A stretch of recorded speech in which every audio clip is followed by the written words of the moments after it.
Welcome to Greatness Mindset.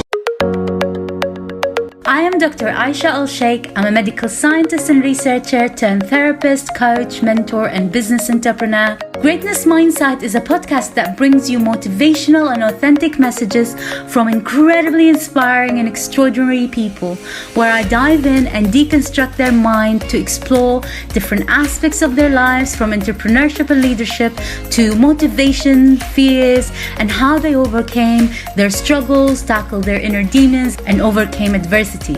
This show dissects the psychology behind their successes to help you discover and unlock your inner potential and give the most effective tips, advice, and lessons that you can emulate or apply in your own life, especially if you are just starting your entrepreneurial journey. Each week, I bring you an inspiring and extraordinary person, so keep yourself updated with the latest episodes by subscribing now to this podcast.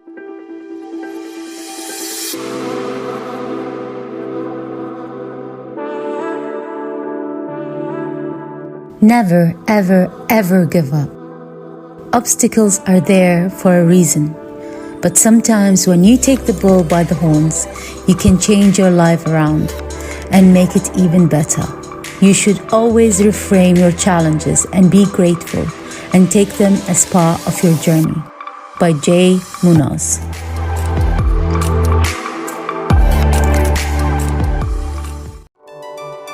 This is episode 9.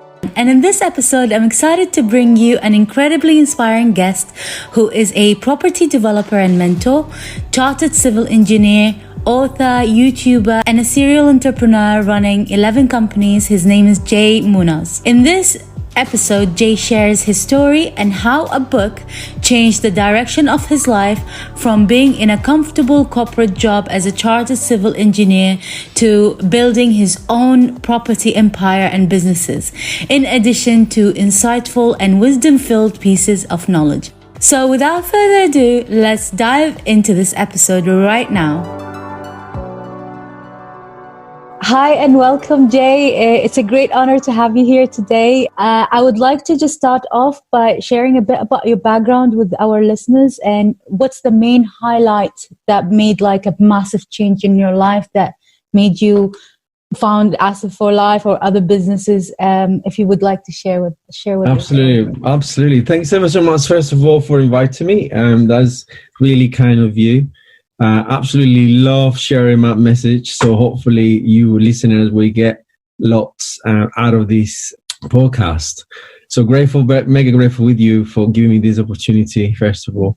Thanks. Well, my life has been a constant transformation, to say the least. So, I'm calling my last book Metamorphosis, Property Metamorphosis, and it's been right from the start. When I arrived in the UK about 20 years ago, coming now, with a bag full of dreams. Okay, so that bag was packed with so many things that I wanted to do. A change as I stayed in the UK. Initially, I was planning to go back to Colombia. I'm from Colombia, South America. But I decided to stay in this tropical island and settle here now, completely settled. I've got a wonderful partner, my wife, and 3 kids. But it's been a journey, to say the least. Yeah. So it's been challenges after challenges. But my main driver, my main, let's say, catalyst, is been actually that. You know, I'm quite a driven person. And I love challenges. And the reason that I'm talking to you right now is because of that. Growing back in Colombia, I had plenty of opportunities there, but I wanted to, first of all, learn English and being able to communicate with you. And here we are. So, it's been change of mindsets. Initially, my mindset was mostly corporate when I finished my university. I did an MSc at Surrey University here in the UK. And initially, my mindset was to, corporate, go corporate, being the manager of the manager. And that was my ambition then. But then I started my, let's say, personal development journey. And I absolutely love reading. I've got a target, ambitious target every year, 62 books. And I started reading self-development books such as 7 Habits of Highly Effective People and Rich Dad Poor Dad. And that book, Rich Dad Poor Dad, was my Satori moment. Satori moment means when you past, you present, and you future aligns in one particular moment. When I was reading that book, I went and reflect on what I was doing, and I went and focused also in that particular moment on understanding all the concepts, on the principles, and thinking already in the future. So that book was the catalyst really for me to go from a really highly paid job in the city in a blue chip company where I did a lot of infrastructure as a civil engineer, chartered civil engineer, to just set up my own business and just basically be where I am right now. So that was, in a nutshell, the catalyst, let's say, of my metamorphosis and transformations when I decided to stop, working for someone else. Really good. So it was the Rich Dad Poor Dad book, wasn't it, that made a big difference? So that was the moment when you said, you know what, I'm just going to quit my job and then. Yeah. But the moment that I read that book and I was like, what the hell am I doing with my life? Yeah. And it was like, I can't believe this. And at that particular moment, I actually decided not to quit just right away because at the time I read that book, 2005, I had another ambition, which was to get chartered. And to be able to get chartered, you have to go through a series of exams and, with the ICE, with the Institute of Civil Engineers. Yeah. So I had that in mind and I wanted to achieve that. And my goal then was, once I get chartered, I go and quit my job and set up my own business, right? But you know what it's like? There's the shiny penny syndrome. So then once I go chartered, and then the company that I work for offered me a pay rise and, so on and so forth. And I was like, you always have this monkey over your shoulder. You're not good enough. You can't do this.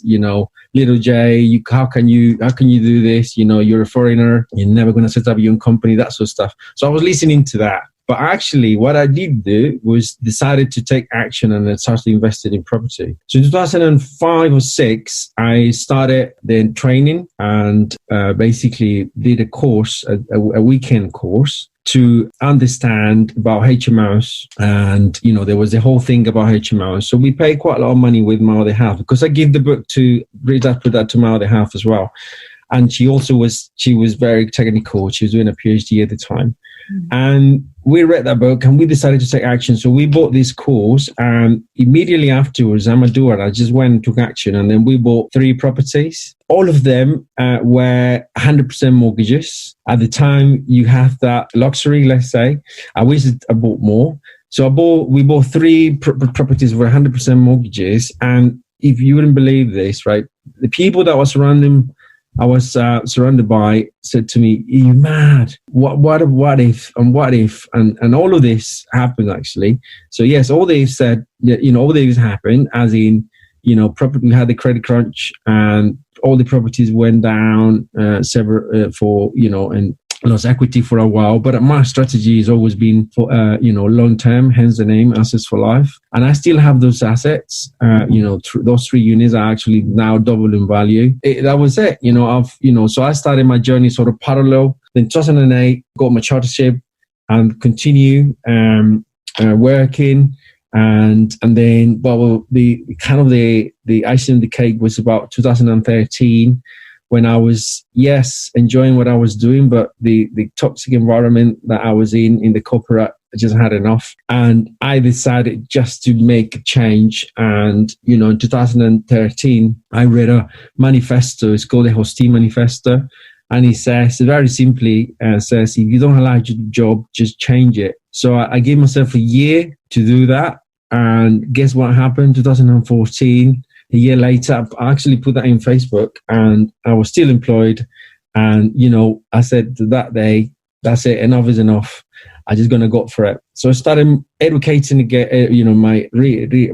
going back to courses and educating myself again. And here we are. So it's one of those moments in your life that you got to basically go for it without even thinking about it, just going for it. Yeah, I had that moment. Wow, that's such an amazing, inspiring story of like perseverance and like going through all the doubts a lot of people face. And especially when you have a good job or you get a pay rise and then you decide, no, I'm going to let go of that and go for the uncertainty part of things. And that takes courage, actually. So I admire you for that. Oh, thank you. For you now, whenever you have doubts creep in, you know, we always have these doubts coming in. Yeah. What is it that you say or do to get yourself out of it, or actually maybe consider it? So what do you actually do in your head? Right. Say self-doubt. So the thing is, I'm quite a driven person, and I've been reading lots of Stoic philosophers recently. And every time I got a challenge, this is the thing, for every challenge that I had in my life, it's been like an immersive transformation for me when I take it on, full on. So what I said to myself, usually all the time, is this phrase by Marcus Aurelius, a Stoic philosopher, who came out with this amazing, absolutely amazing quote. It says, impediment to action advances action. What stands in the way becomes the way. Okay. So every time I have a difficult challenge, I think about it. I think about this. And if anything, I'm grateful for the challenge. So I kind of reframe it all. So this is basically Stoic philosophy. You should always reframe your challenges and be grateful and take them as part of your journey. So yeah, this is my favorite, let's say, quote. I use it a lot on my daily on a daily basis. You know, yesterday we had a prime example. We had a planning application that was refused. But if anything, the way I think is, look, I can now teach even more, and I've got even more experience to give to all my students. So yeah, I do that. So this is what actually tell yourself every time you have these doubts coming in. Yeah. Wow. Okay, so with what's happening nowadays, how did this affect your business, whether it's good or bad? How are you actually coping with it? Absolutely. Coronavirus has been a wake-up call for me. And following what I was saying earlier, has been a blessing. And I can just embrace it as part of my journey. Personally, it's been a wake-up call in the sense that I was able, the way I see this is a beautiful, beautiful lesson from Mother Nature, who's telling us, get your priorities right. I was getting my priorities totally wrong. I love business and stuff, but I was spending more of my energy on that. And I was kind of even though I spent a lot of time with my kids, and I've got about six, 7 holidays a year with them. I decided, to have even more quality time with them on a daily basis, because this is precious, and due time you can never get back. In that sense, actually, what I decided to do was I started applying every knowledge out there to pass it on to them. And this is ever since we started, I decided to do this, and I will share this with the audience because it's so powerful. Okay. So I used to do my own affirmation. So I do visualization in the morning, positive visualization and negative visualization, both. And usually I used to just do this. I had a period of when I run with a cycle, I have a minute or so, or just this moment. But what I decided to do was do it with my whole family. So and my family, and we decided to call it the Circle of Joy. Okay, so what I do is I start the day after I do my exercise, because I couldn't live with exercise, and all my routine. I do meditation after my exercise, first thing in the morning. What I do before they go to school, we do basically make a circle, and each one of us, it has to do an affirmation first, and then we need to say 2 things that we're grateful for. Okay, and it goes. The circle goes around twice. Oh. So my kiddies, they say, what they're grateful for on the day is usually about relationships or a person, and then could be a material thing as well. And honestly, that particular moment there is just precious for me, and we do it as a habit for us now. And that simple thing just completely and utterly transformed my life, my relationship with them as well. And we do every week. We also do the review of the week. What lesson that learned stood out for them for that week. So in that sense, it has been a blessing, total and utter blessing. And, I was able to spend more time with them, obviously, with the lockdown. I did a lot of videos with my daughter, Antonia. You probably saw a few of them. We published in Facebook. I came up with so many ideas and stuff. They're still bubbling there on that as well, because I want to do something about financial freedom for kids in the future. That's one of my plans. So in that sense, it was amazing. I just took it up the chain, and I was enjoying the time with them, and that was it. Just a little break. But also the business, obviously, the business side of things suffered tremendously. Our model, let's say, was not working, because obviously we do live events and stuff like that. So we have to adapt. So that's what we did. So we started before the lockdown happened, and we started doing a lot of online products. And in a way, it's actually better for our clients, because they can get value for money. It's obviously it's nothing better than physical contact, right? When you're looking at someone else's eyes and understand and build this strong relationship. But at least the message, we can share the message there out there to more people. And obviously with an online product is more versatile.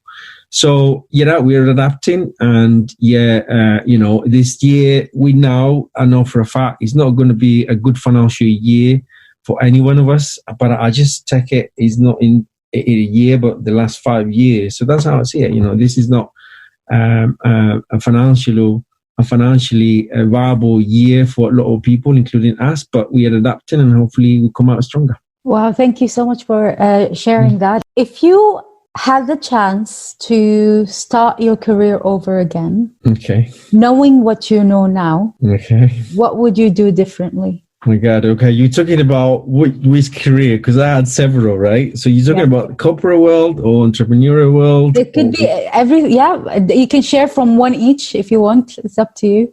Okay. To be honest, I have been so blessed in my journey, let's say, that I wouldn't change anything. And the decisions that I have made so far, touch wood, they've been the best decisions then. So I wouldn't change as such anything that has happened in my life. Every obstacle is being like, every time I had an obstacle and I had the previous mindset of blaming everything, because this is what happens typically when you have an obstacle in front of you, you start blaming everyone else but yourself, rather than being grateful and, take it up the chin and go for it. But in periods in my previous, let's say, life as a working for someone else, there were periods where I thought, well, why is this happening to me? But actually thinking back, it was a blessing, and the way it's always been like that. So every time there's something really horrible happened to me, it was this, I'll tell you an anecdote that happened a while ago. I used to work for a consultancy company. I went to the Dominican Republic and worked for them for a period of a year, and I came back. My line manager said to me, there is something in your computer that shouldn't be there. And I said, look, I don't know what you're saying. What's happening here? Yeah, there's something in your computer. There's a virus that, the someone was detected by the IT department. I was like, what was going on here? So what happened there? And I said, well, I did have an office in the Dominican, and someone might have taken it, and someone must put something in there. So he basically said to me that I have to resign, of my position. And I was like, really? So I was kind of blaming the guy that, that was basically told my manager that I had something in the computer, even though I didn't know, because I used to leave my computer unattended. I had no office in the Dominican. We were doing a reconstruction report, but nothing to do with it. And he was saying himself that this is totally unfair because I was one of the biggest assets of the company. Anyway, so I resigned. Well, they made me, but guess what? I found 5 jobs after that, and I doubled my salary. And I was thinking, if this didn't happen to me, I would have doubled my salary. And I got a job for the company one of the companies that I wanted to work for a long period of time. It was a construction company, one of the biggest in the world. And this is it, So I learned that, the obstacles are there in your way for a reason. But sometimes if you just take the bull by the horns, and you can change your life around and make it even better. That's a good So you don't have any kind of advice to your younger self? If you had the chance to advise yourself, go back and say something. Sure. Absolutely. I mean, my advice to my younger self is probably start reading more, because I was focusing mostly on my technical abilities, let's say. I'll say the advice, now that you mentioned this, is probably read more on self-development, which I do a lot nowadays. Self-development books I absolutely very passionate about. Well, that's why I wrote one.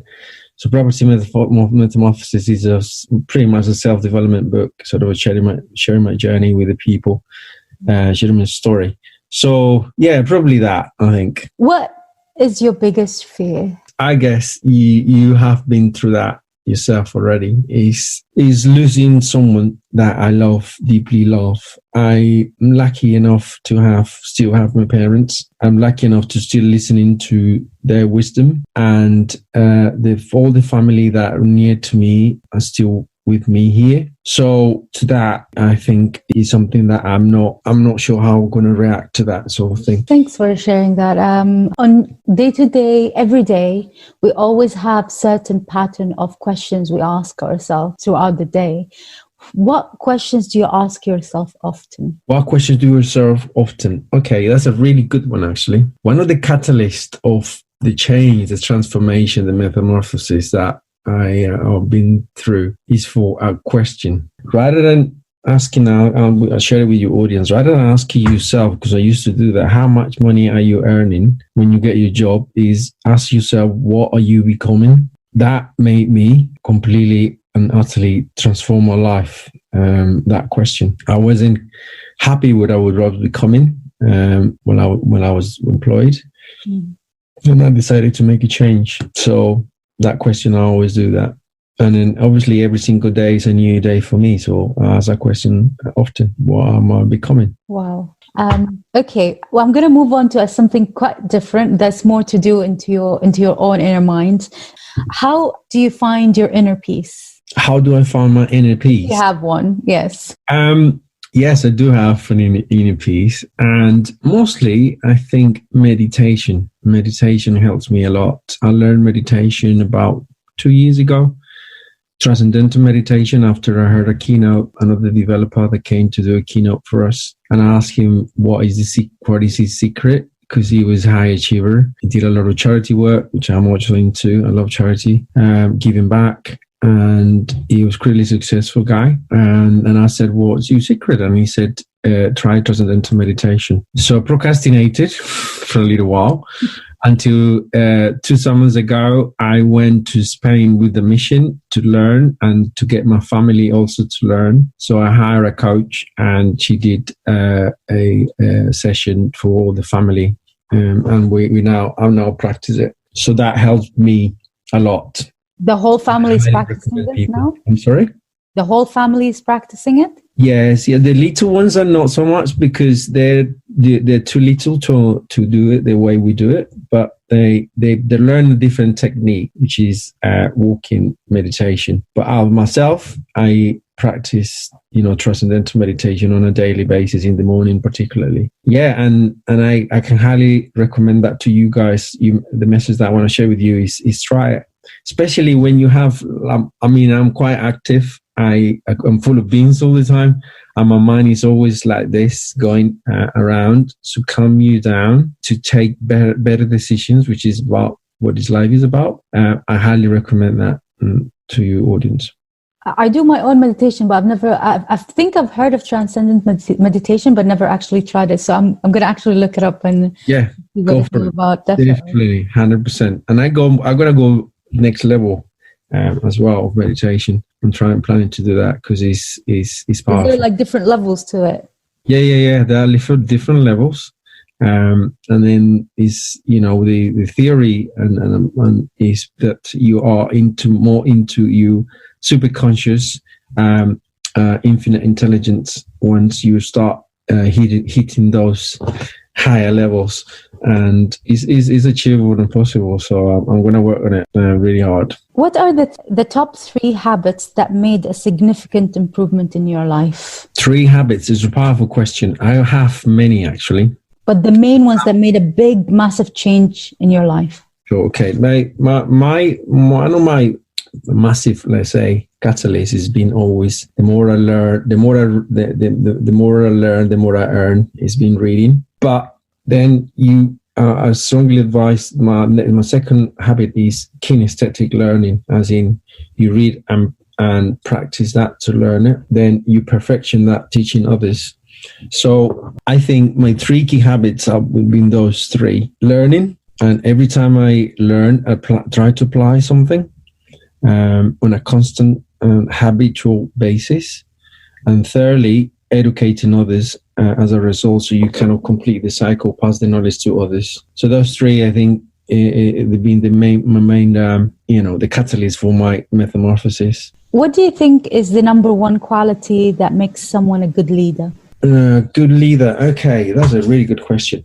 There are many qualities actually for a good leader, but I respect the leaders that lead with your brain rather than intimidation. I respect leaders that are vulnerable. We're all humans and we all make mistakes. And I respect the leaders that say, look, I made that mistake myself. And then the ones that lead by example as well. So I think all of those components, are the good sort of summary of who I think is a good leader in my view. What's the best advice you've ever received that made a massive change in your life? Massive change in my life, right? Lots of different ones, really. Yeah, I mean, I always listen to what my mentors got to say. So, and everything, I've been blessed all my life to meet such a wonderful people in Colombia and over here. I've got to go back to basics, and I'll say mom and dad had been my inspiration. My dad was a teacher, and my mum was a teacher as well, and they start their lives with nothing as a teachers. And back home in Colombia, as a teacher, you don't earn much money. But my dad decided to take a leap of faith, just like I did, and embark on retrained himself and a new journey. That journey meant that all our life has been transformed as a result. So that thing that he hasn't even, said to me directly, but taught me that way, has been the biggest sort of, let's say, catalyst for me to just make sure that, to understand that things are possible when you just pour your mind into it, and then you can make, changes and change lives for the better. So I think I'll go back to my dad and my mom, both of them, for that. That's an amazing lesson. And I think a lot of people need to implement it in a way more, because they always give in to their circumstances and then take the control out of their hands and give it to the outside world. But I think the message your dad gave you is no, you can take control of your fate in your own hands and actually go and pursue things rather than, give up control. So that's a beautiful, beautiful message and advice. Thank you. Before we go into the more spiritual aspect of things, if you could choose one book as a mandatory read for all high school students, which book would that be? One main book that you would give it to someone who is still in high school or GCSEs. Okay, right. I'm going to say mine. I'm going to publish that in a few. It's going to be mind-blowing. I hope, fingers crossed, people would actually take action and change their lives for the better. So the ones that have been published, and I'll say definitely Rich Dad Poor Dad. Okay. That book should be compulsory in all schools, in my view. You read that book, right? Yeah. This is one of those. It changed my mind completely. I was reading it on a bus, I remember, and I was like, wow. Yeah, absolutely. And it's so that simple, but so evident that you think, what there? Once again, it was a such a moment there when I read that book. I'll say that. I'll also say recently, Principles by Ray Dalio, a mass read, a Bible for me. I go back to that book on a regular basis. Principles by Ray Dalio. Okay. And I'll also say Think and Grow Rich by Napoleon Hill.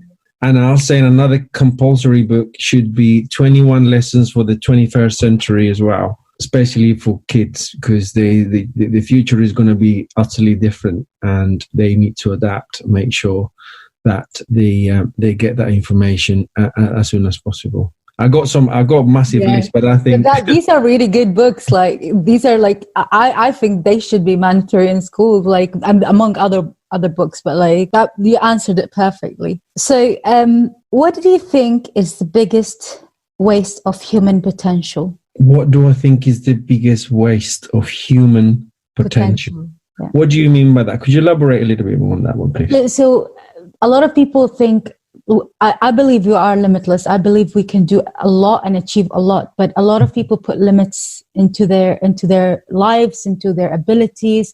So what do you think is the biggest waste? What is the biggest, let's say, limiting beliefs or let's say the biggest thing that people do? Like, for example, some people say laziness. Some people said, like, not actually investing more in yourself. But like, in your opinion, what do you think it's like a waste for a human being to the things they do?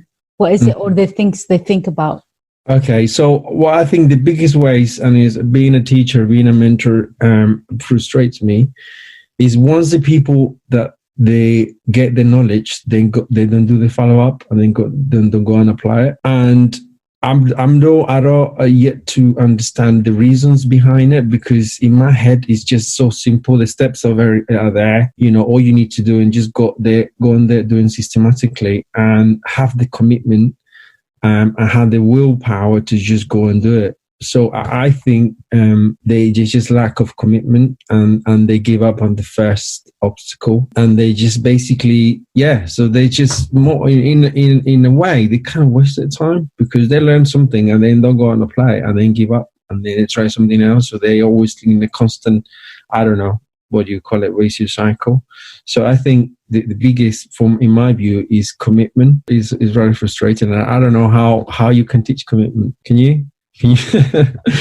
I think it comes from everyone's got different needs, and everyone's got different human needs, and their behavior is driven by a certain need usually, and everyone is different. Based on that's why we have a lot of way of diversifying things. But I think it's just the habit and also realizing the consequence and also the reward they get from it. So everyone is different. That's why our teaching and education should change in that way, that it doesn't feel like a punishment.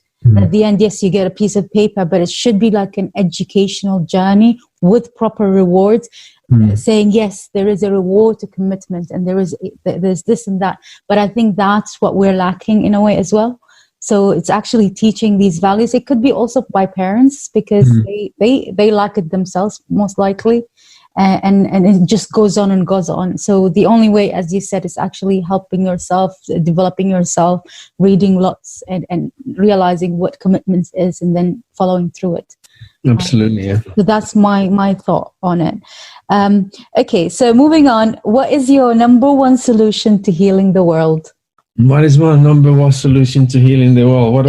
I know there's plenty, but in your mind, like there's one thing to heal the world. What would it be? One thing to heal the world, I think, is probably more to do with generosity than anything else. I just think that there's a very minimal percentage of the population that controls the world, but if they could be a little bit more generous, a little bit more giving, it'd be a bit different. I think it is education. I mean, the power of education nowadays, the proper education, financial freedom education, the way around it, because, the current status quo for the education is more like industrial education, which, don't get me started there. Yeah. So I think those two are the ones I'll go for: generosity and education, both of them. I think more like that would just it would be more level playing ground. I think after that, if we focus more on those two. These are great solutions. What simple fact do you wish more people understood? That perhaps the relationship with money. The relationship, I always think that people don't understand really how to create it, and in the nicest possible way. So they basically get educated for the pull that mentality, go to university and go and find a good job. And if they had the education that they can actually do it themselves, have the entrepreneurial bug and be beaten by it and go and start their own lives and their own journeys and create wealth as well. But the thing is, for money, what I learned is that the more you focus on the pound sign, the less you will get. What you need to focus really is on the service, serving and solving. So the more you solve problems you solve, the more you serve, the more you get, and you get it as a collateral. So now I know that, for the companies, I run about 11 companies, and the more on some of them I serve more people than others. And guess what? It's easy. It's easy to know exactly which companies are bringing all the let's say the financial reward. So yeah, I think I go for that. So if you could, this is like the last of the last two questions before we end. I'm enjoying this. So you bring it on. I love it. I love your questions. I'm glad you do. If you could fix one world problem yourself, what would it be? The one world problem that I want to solve is education. So that's why I'm about to publish my book. I think with education, as I said earlier, it will basically solve a lot of problems out there on a global basis. So I think education, I will go for that, and I'm probably a lot of people would agree with me that if we had a better system of education all around, we would be at a different level, I think. Okay, so the last two questions would be: one, how do you want to change the world? What's your ultimate vision that you want to? What legacy do you want to leave behind? So, what is your legacy that you want to leave behind? Oh, lovely question. This is kind of sort of in line with my epitaph, isn't it? So there are obviously different aspects of that, let's say, legacy. Primarily, I want to be remembered as someone that was kind, was generous, and did the very best to contribute back and to give back. And my legacy would be the written books, the courses that I do in AFL. I mean, I haven't actually said what I do to audience, but I'm a property developer, and I run several businesses, and one of them is property education. And honestly, I cannot get more joy out of that. Every time I get one of our students that comes to me and says, "Jay, you have actually transformed my life for the better. I was in a dark place before, and I'm going to share this before I leave because it's so powerful." And I only knew this about a year and a half ago. So I asked one of my students, said to them, "You just let me know, how did you just came across, ourselves, Liam and I, my business partner?" And he said, "Yeah, you got time for it?" And I was like, "Absolutely." So he said, "Do you remember that first video that you did around your HMO and in Colchester? It was actually that HMO was a catalyst of our growth, they say, like the domino effect." Mm-hmm. And I said, "Of course, that was our first project ever in AFL." And he said, "Well, I watched that video when I was in jail." And I was like, "Really?" Yes. Well, I saw that video with my business partner, and we saw property as a way around it, because he summarized it all so well to me there. He said, "Look, when you're in jail, when you get out of jail, the only thing that you're becoming is a better criminal, because this is what you surround yourself with, right? Who you surround yourself with." Yeah.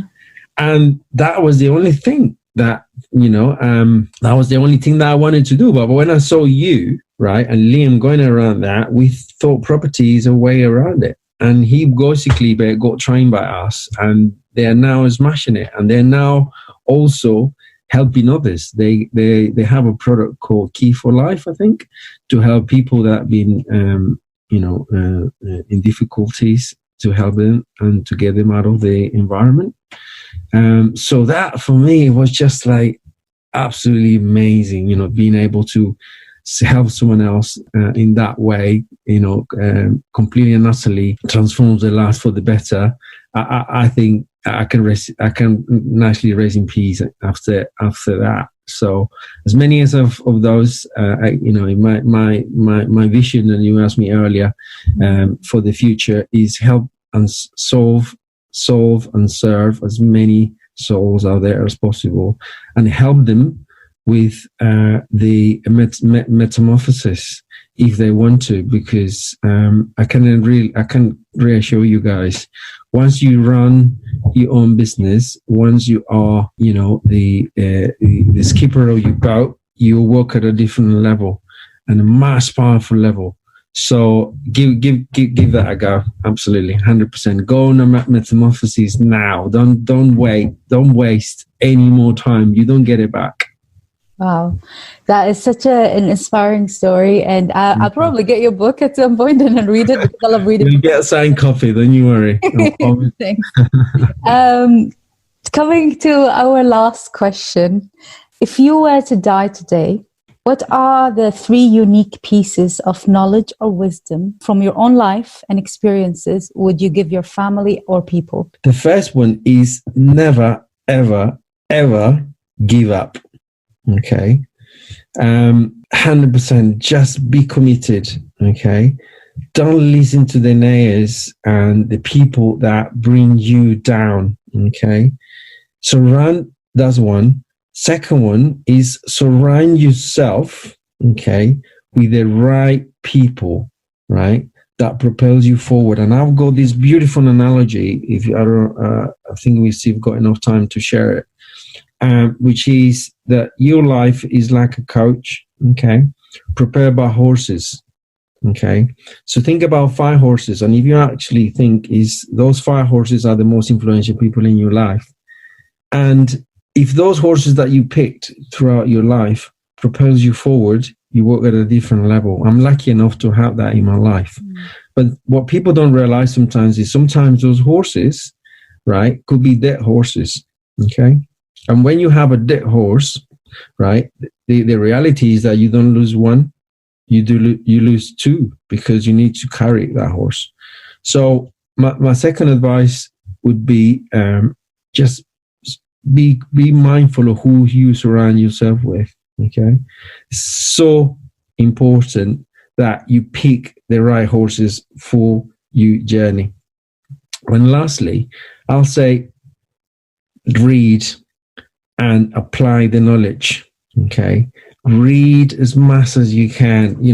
Set yourself a target, or read and learn as much information as you can, so you can go and apply that information. Wow, these are very insightful, wisdom-filled pieces of knowledge that you just shared, and I really appreciate you sharing that. Is there any final words you would like to tell the listeners or share with them, or what's the best way to reach you directly for people to reach you directly as well? Absolutely. No, my best, once again, thanks ever so much for inviting me. Hang out more with you, that's for sure.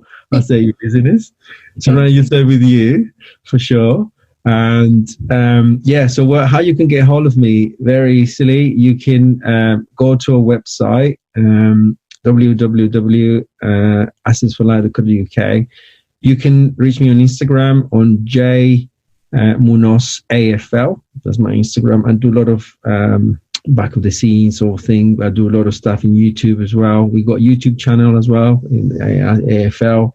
And then my email address is jay.munoz@assetsforlife.co.uk. So yeah, drop me an email. I'm also in Facebook, and I've got 2 profiles, one a personal profile and then one a sort of a public profile. So check me out, Jay Munoz, and contact me if I can serve you at any given point of your precious life. I'll be happy to do that. Well, thank you so much, Jay. I really had a great time. This is like a value time for me, and a quality one. Just discussing the ideas in how we could change the world. And thank you so much for the advice that you've given the listeners. My pleasure. Anytime. Thank you for joining me today, everyone. To automatically receive the latest episode, please subscribe. And if you'd like to support the show, please share with one friend that you can help.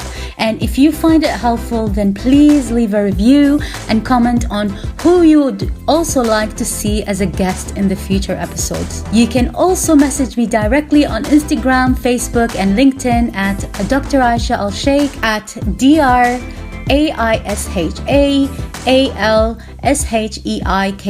Keep working on your dreams to make them reality. And have a great morning, afternoon, or evening wherever you are in the world.